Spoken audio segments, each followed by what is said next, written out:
Save your soul and let your family die.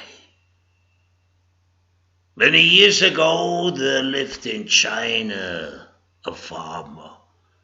His name was Visu. The whole day he was working in his rice field so that his wife and children had enough to eat.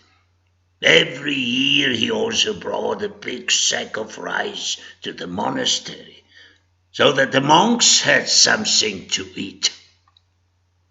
One day, an old monk from the monastery, who had observed the farmer Vishu for many years, came to his field and said to him, Vishu, I have seen that you are working the whole day in your field, but you never come to the temple to pray. You just leave the sack of rice there and then you walk away. Vishu replied, If you had a wife and many children to feed, you also would not have time to pray. I have also to work on my field to grow the rice that you monks get for free, so you can spend the whole day just praying. That remark made the old monk angry, and he began scaring the farmer with a vivid description of hell. He said, If you don't pray, you will be thrown into hell. There you will suffer eternally. You will be burned with fire, and you will have to eat rotten flesh. All these horrors scared witches to death, and he said, I promise you, venerable sir, that from now on I will pray every day. The old monk was satisfied and walked away. From that day on, Vishu did nothing but pray.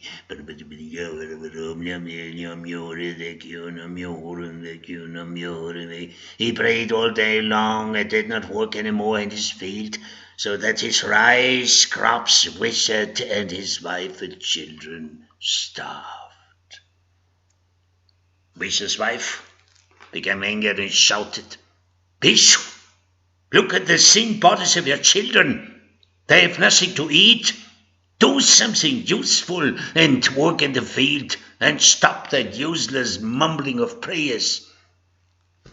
Vishu became angry. Woman, you don't know what you are saying. Saving my soul from hell is more important than growing rice. Do you want me to suffer in hell? I will have nothing to do with you anymore. And Vishu got up and, without looking back to his wife and the children, he left the hut and went into a thick wood and climbed up a mountain where a mist hid him from sight. After staying in a cave for a long time, he thought, now I have prayed enough to save my soul. I shall go back to my home to care for my family. But he felt his leg very stiff from all this sitting and praying. He saw his hair was very long and his beard touched the ground. Finally, Vishu was able to stand on his feet. He walked very slowly back to his little home. When he reached it, he couldn't find his wife and his children. He asked an old woman, Good lady, I'm looking for my wife and my children. Where are they? The old woman looked at him and said, Buried. They starved to death because of you. Big tears ran down from Mrs. withered cheeks. He went to the monastery to talk to the old monk. But as you entered the door, the old monk shouted angrily, "Ha! Here you are, you lazy man. We were waiting for the sack of rice you brought us every year, but you kept us starving." She said, "You told me to pray to save my soul, but that praying has cost the lives of my wife and children. They starved to death because of you." The old monk shouted, "No, because of you, because you stopped working." "I was praying to save my soul from hell." "No, you are not saved. Now you will be punished in hell forever, because you caused the deaths of your wife and children, and because you kept us monks starving."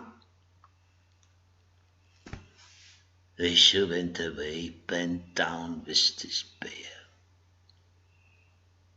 We do not know how long Vishu lived.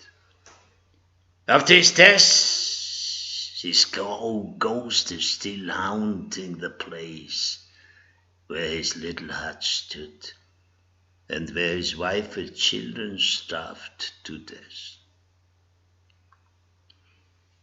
And what do we learn from this story? Priests and monks always want other people to live where they live, spending the whole day praying and praying. But someone has to plant their rice they are eating. During the whole history of humanity, what was the means to force people to conform?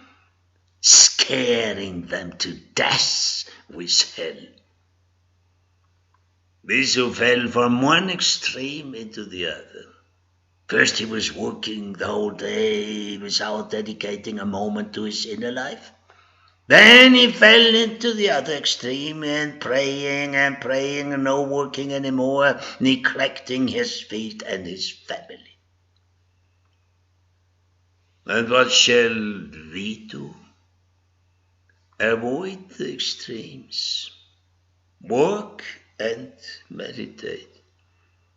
And don't listen to the lazy monks. And forget hell. There is none.